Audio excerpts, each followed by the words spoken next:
Hei, perkenalkan nama saya Muhammad Ibadur Rahman dari Prodi Sistem Informasi, dan mungkin saya akan memperkenalkan beberapa teman saya.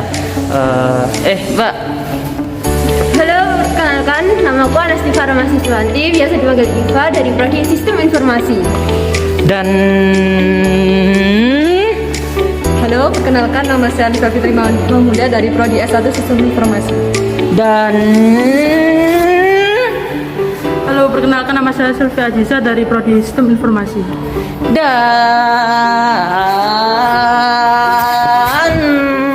Halo, perkenalkan nama saya Aimatus Nafia dari Prodi Sistem Informasi. dan kami dari Kelompok 5. Pada video kali ini, kami akan menjelaskan tentang manajemen file selama 6 tahun. Konsep file. File adalah kumpulan informasi yang berhubungan dan tersimpan dalam secondary stock atau penyimpanan sekunder. File dapat dibedakan berdasarkan tipe, yaitu tipe data seperti chart, numerik, atau binary. Yang kedua, tipe program.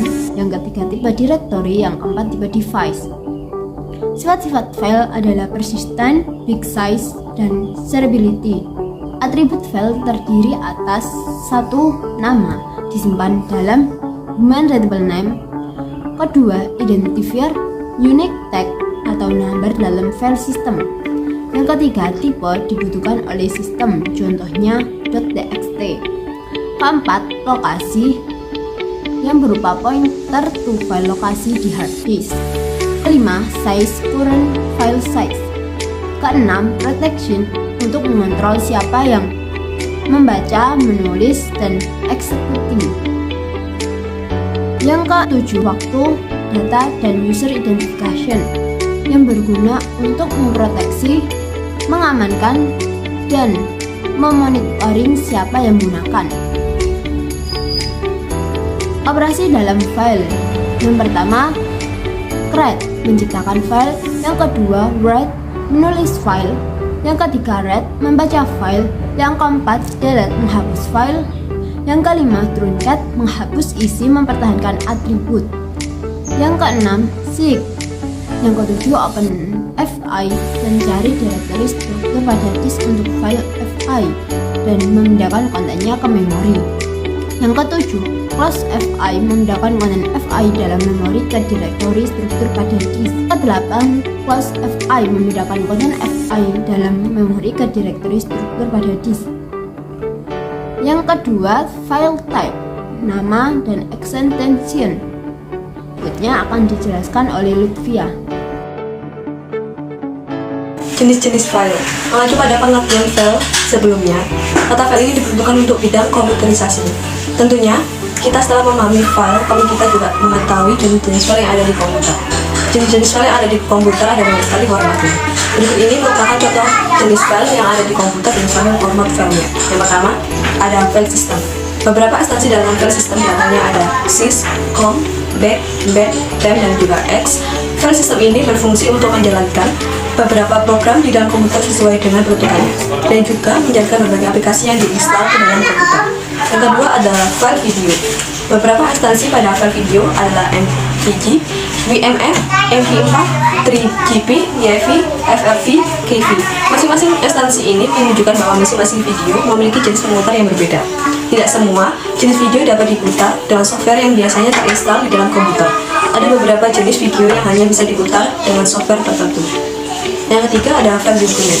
Beberapa instansi pada file dokumen yang adalah docs, ODT, GLS, ODS, PDF, PPT, dan juga TXT. Masing-masing instansi tersebut menunjukkan jenis file di dokumennya dan hanya bisa dibuka oleh di dalam komputer yang terinstall software atau aplikasi yang sesuai. Yang keempat ada file gambar. Beberapa instansi file gambar diantaranya adalah JPG, JPEG, PNG, GIF, TIT, dan lain-lain.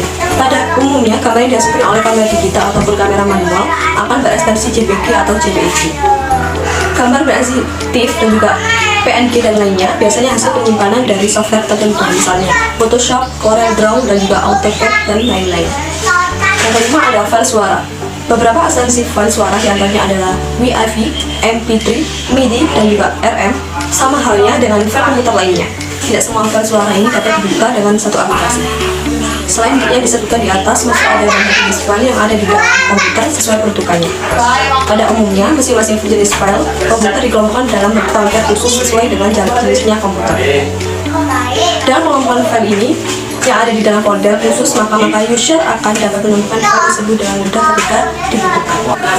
Setiap file tentunya memiliki struktur tersendiri. Struktur yang ada pada file tersebut tentunya sesuai dengan kegunaan ataupun fungsinya. Berikut penjelasan mengenai beberapa struktur file. Yang pertama, urutan byte tidak memiliki sebuah struktur, maka sistem operasi tidak akan tahu mengenai apa saja yang ada di dalam file tersebut. Yang kedua, file yang dibentuk dengan urutan record dengan panjang yang tidak berbeda serta penggunaan struktur internal di dalamnya. Operasi di read akan melakukan pembacaan pada satu record, sedangkan operasi write akan melakukan append atau overwrite pada satu record. Ketiga, file yang tercipta akibat pembentukan struktur organisasi record. Ukuran dari setiap record tidak harus sama, dan setiap record yang sama akan mengandung field P.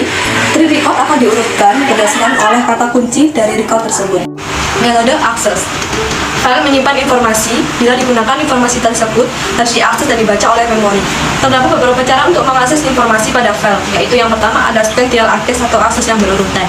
Akses yang berurutan merupakan metode akses yang paling sederhana. Informasi pada file diproses secara berurutan, satu record diakses setelah record yang lain. Metode akses ini berdasarkan model tab dari suatu file yang bekerja dengan perangkat sequential access atau random access. Operasi pada akses berurutan terdiri dari read next, read next, dan juga reset. No read after last write atau reword. Operasi read membaca bagian selanjutnya dari file dan otomatis menambah file pointer yang melacak lokasi IO. Operasi write menambah ke akhir file dan ke akhir material pembacaan baru atau new end of file. File dapat di-reset ke awal dan sebuah program untuk meloncat maju atau mundur ke end record. Yang kedua, ada random access. Dalam ilmu komputer, akses random kadang-kadang diakses langsung adalah kemampuan untuk mengakses elemen pada posisi sewenang-wenang secara berurutan dalam waktu yang sama. Terlepas dari ukuran urutan, posisi adalah sewenang-wenang dalam arti bahwa hal itu tidak dapat diprediksi. Sehingga penggunaan istilah random di akses acak kebalikannya adalah akses sekuensial, di mana elemen jarak jauh membutuhkan waktu yang lebih lama untuk mengakses. Sebuah ilustrasi khas perbedaan ini adalah untuk membandingkan naskah kuno. Sekuensial, semua materi sebelum data yang diperlukan harus membuka gulungan atau buku, sedangkan kalau random dapat segera membuka untuk setiap halaman atau secara acak. Sebuah contoh yang lebih modern adalah kaset. Sekuensial, Anda harus dapat cepat maju melalui lagu-lagu sebelumnya untuk mendapatkan yang kemudian. Dan CD atau akses-akses Anda dapat melompat ke trik yang Anda inginkan. Dalam struktur data, akses random berarti kemampuan untuk mengakses setiap entry dalam daftar di konstan, yaitu independen, dan posisinya dalam daftar dan ukuran list, yaitu satu waktu. Sangat sedikit struktur data dapat menjamin hal ini. Selain array dan struktur, terkait seperti array dinamis. Akses random ini sangat penting atau setidaknya berharga untuk banyak algoritma seperti pencarian biner, pemilihan integer, atau versi tertentu dari saringan Eratosthenes. Struktur data lainnya seperti daftar terkait mengorbankan akses secara acak yang untuk membuat atau menyisipkan efisien, menghapus dan pemesanan ulang data. Pohon biner atau self-branching pencarian dapat memberikan kompromi yang dapat diterima, di mana waktu akses yang sama bagi setiap anggota koleksi dan hanya tumbuh logaritme dengan ukurannya. Yang ketiga ada associative access. Setiap word dapat dicari berdasarkan pada isinya dan buka berdasarkan alamatnya. Seperti pada RAM, setiap lokasi memiliki mekanisme pengalamatannya sendiri. Waktu pencariannya tidak tergantung secara konstan terhadap lokasi atau pola akses sebelumnya. Contoh associative access adalah memory change. Baik, selanjutnya materi yang akan disampaikan oleh Sylvia Ajiza. Materi yang akan saya bahas kali ini adalah media penyimpanan dalam file. Sebelum itu, apa sih media penyimpanan itu? Media penyimpanan dalam file dalam manajemen file adalah pengolahan file mulai dari menggunakan menu pull-down, membuat folder, membuat file baru, menyimpan, mengedit, dan membuka file yang sudah pernah dibuat. Kemudian, manajemen file yang baik akan berpengaruh dalam kelancaran dan kecepatan dalam media penyimpanan. Yang pertama akan saya bahas yaitu menggunakan menu pull-down. Menu pull-down adalah kumpulan perintah yang digunakan untuk menjalankan program aplikasi. Menu pull-down ditampilkan dalam baris menu atau disebut dengan menu bar Contoh menu pull-down pada Microsoft Word adalah File, Edit, View, Insert, Format, Tool, Tabel, dan Windows. Kemudian yang kedua, membuat lokasi penyimpanan file atau disebut dengan folder. Apabila kamu ingin membuat lokasi penyimpanan khusus pada hard disk, selain pada folder My Document, maka kamu harus membuat sebuah lokasi penyimpanan yang dinamakan folder. Kemudian, membuat file baru. Untuk membuat file baru dapat dilakukan dengan langkah-langkah yang pertama, yaitu klik file new atau new file sehingga muncul kontak jendela. Langkah yang kedua, setelah jendela di atas muncul, klik blank dokumen yang terdapat pada teks panel. Kemudian menyimpan file baru atau disebut dengan save as. Setelah kamu membuat naskah atau data pada program aplikasi yang dapat dibuka kembali, maka kamu harus menyimpan dokumen tersebut ke dalam sebuah lokasi yang kamu inginkan. Adapun langkah penyimpanan dokumen atau file adalah yang pertama, klik save as pada menu file sehingga muncul kotak dialog save as. Langkah kedua, klik tombol save maka dokumen akan segera disimpan secara otomatis pada lokasi penyimpanan yang kamu inginkan. Sedangkan untuk pembatalan, klik tombol cancel. Selanjutnya, mengedit file atau terdapat ada cut, copy, delete. Mengedit sebuah file meliputi memindahkan file dari folder yang satu ke folder yang lain atau disebut dengan cut. Kemudian yang kedua, menyalin sebuah file atau disebut dengan copy. Yang ketiga yaitu menghapus sebuah file atau disebut dengan delete. Yang terakhir yaitu memanggil file atau disebut dengan open. Ada beberapa cara untuk memanggil atau membuka kembali file yang sudah tersimpan. Kedua diantaranya adalah memanggil lewat kontak jendela exploring, yaitu yang pertama, pilih dan klik open maka file akan segera dibuka. Yang kedua, cara kedua yaitu klik ganda atau double klik file yang akan dibuka, maka file tersebut akan segera terbuka.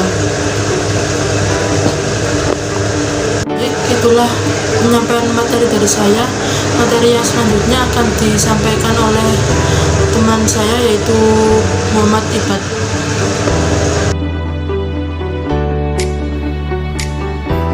Contoh unit API. Apa unit testing? Unit testing adalah jenis pengujian perangkat lunak, di mana masing-masing unit atau komponen suatu perangkat lunak diuji. Tujuannya adalah untuk memvalidasi bahwa setiap unit kode perangkat lunak melakukan seperti yang diharapkan. Unit testing dilakukan selama pengembangan atau fase pengodaan aplikasi oleh pengembang. Unit testing mengisolasi bagian kode dan memverifikasi kebenarannya. Unit dapat berupa fungsi, metode, prosedur, modul atau objek individual. Mengapa unit testing? Terkadang pengembangan perangkat lunak berupa penghemat waktu dengan melakukan pengujian unit minimal. Ini adalah mitos karena melewatkan pengujian unit mengarah ke biaya perbaikan cacat yang lebih tinggi selama pengujian sistem, pengujian iterasi, dan bahkan pengujian beta setelah aplikasi selesai. Aspek testing, sistem testing, internal testing, unit testing. Tingkat pengujian unit. Satu tes unit membantu untuk memperbaiki di awal siklus pengembangan dan menghemat biaya. Ini membantu pengembang untuk memahami basis kode dan memungkinkan mereka untuk membuat perubahan dengan cepat. 3. Tes unit yang baik berfungsi sebagai dokumentasi proyek. Yang keempat, tes unit membantu penggunaan kembali kode. Migrasikan kode Anda dan tes Anda ke proyek baru Anda. Cek kode hingga tes berjalan lagi. Cara melakukan pengujian unit. Unit testing terdiri dari dua jenis, manual dan otomatis. Pengujian unit umumnya otomatis tetapi memilih dapat dilakukan secara manual. Rekayasa perangkat lunak tidak mendukung suatu sama lain, tetapi otomatisasi lebih disukai. Di bawah pendekatan otomatis, pengembang menulis bagian kode dalam aplikasi hanya untuk menguji fungsi. Mereka nantinya akan berkomentar dan akhirnya menghapus kode tes ketika aplikasi siap digunakan. Pengembang juga dapat mengisolasi fungsi untuk mengujinya dengan lebih ketat. Ini adalah praktek pengujian unit yang lebih menyeluruh, yang melibatkan salin dan tempel kode ke lingkungan pengujian sendiri daripada lingkungan alaminya. Jika seseorang coder umumnya menggunakan kerangka unit test untuk mengembangkan kasus uji otomatis, menggunakan karakter kerja otomatis, mengembangkan kode, membuat kriteria dalam tes untuk memverifikasi kebenaran kode. Selama pelaksanaan kasus uji, perangkat kerja mencatat kasus uji. Banyak perangkat kerja juga akan secara otomatis memandai dan melaporkan secara ringkas kasus pengujian yang gagal ini. Teknik pengujian unit. Teknik cakupan kode yang digunakan dalam pengujian terpadu tercantum di bawah ini: cakupan pernyataan, cakupan keputusan, cakupan cabang, cakupan kondisi, cakupan mesin, freeze state. Nah, untuk pengujian unit objek mock. Pengujian unit bergabung pada objek tiruan yang dibuat oleh penguji bagian kode yang belum menjadi bagian dari aplikasi lengkap. Benda-benda tiruan mengisi bagian-bagian yang hilang dari program. Misalnya, ada pengujian memiliki fungsi yang memerlukan variabel dan objek yang belum dibuat. Dalam pengujian unit, itu akan diperhitungkan dalam objek tiruan yang dibuat, sementara semata-mata untuk tujuan menguji unit dilakukan pada bagian kode tersebut. Alat uji unit. Ada beberapa alat otomatis tersedia untuk membantu pengujian unit. Antara lain, Junit. Junit adalah alat pengujian gratis yang digunakan untuk bahasa pemrograman Java. Ini memberikan pernyataan untuk mengidentifikasi metode pengujian alat. Alat ini menguji data terlebih dahulu dan kemudian disisipkan dalam potongan kode. Yang kedua, Unit. Unit banyak digunakan perangkat kerja. Unit testing digunakan untuk semua bahasa net.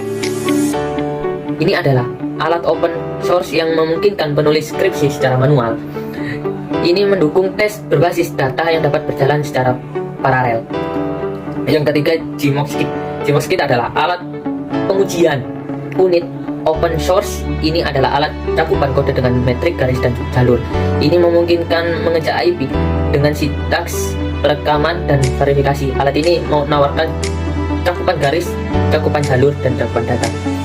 EMA adalah toolkit open source untuk menganalisis dan melaporkan kode yang ditulis dalam bahasa Jawa. EMA mendukung jenis cakupan seperti metode garis, blok dasar. Ini berbasis Java sehingga tanpa dependensi pustaka eksternal dan dapat mengakses kode sumber. PHP Unit adalah alat pengujian unit untuk programmer PHP. Dibutuhkan bagian kecil dari kode yang disebut unit dan menguji masing-masing secara terpisah. Alat ini juga memungkinkan pengembang untuk menggunakan metode penegasan yang telah ditentukan sebelum untuk menyatakan bahwa suatu sistem berperilaku dengan secara tertentu. Test Driver Development (TDD) dan unit testing. Pengujian unit dalam TDD melibatkan penggunaan kerangka pengujian yang luas. Kerangka uji unit digunakan untuk membuat tes unit otomatis. Kerangka kerja pengujian unit tidak unit untuk TDD. Tetapi mereka penting untuk itu. Di bawah ini kita melihat beberapa hal yang dibawa TDD ke dunia pengujian unit. Tes ditulis sebelum kode, tergantung pada kerangka pengujian. Semua kelas dapat aplikasi uji, interaksi yang cepat dan mudah dimungkinkan. Seperti itu. Dilanjut dengan materi selanjutnya. File system atau manajemen file merupakan metode struktur data yang digunakan dalam sistem operasi untuk mengatur atau mengorganisir file dalam satu partisi. Manajemen file mempunyai fungsi yaitu 1. Cara kerja secara bersamaan. 2. Menciptakan, memodifikasi, dan menghapus file. 3. Mampu melakukan backup dan recovery untuk mencegah kehilangan file. 4. Informasi dapat tersimpan dengan aman dan rahasia. Pengorganisasian file. Elemen pokok sistem akses adalah cara record diorganisasikan atau distrukturkan. Ada beberapa kriteria umum dalam pemilihan organisasi file, yaitu yang pertama ada redundasi yang kecil, 2. Pengaksesan yang cepat, 3. Kemudahan dalam memperbarui, 4. Pemeliharaan yang sederhana, 5. Kehandalan yang tinggi. Selain itu, terdapat 6 organisasi atau pengaksesan dasar. Di antaranya yaitu file merupakan struktur dasar yang paling dasar dari sebuah struktur file. File adalah file dengan organisasi terurut. File berindeks merupakan perpaduan terbaik dari teknik sequence dan random file. File berindeks majemuk merupakan file yang terdiri dari manifold dan file berindeks. File berhash merupakan metode menilik keaslian dari suatu media. File cincin merupakan metode pengorganisasian file yang berorientasi pada pemrosesan subset dari record secara efisien. Thanks for watching.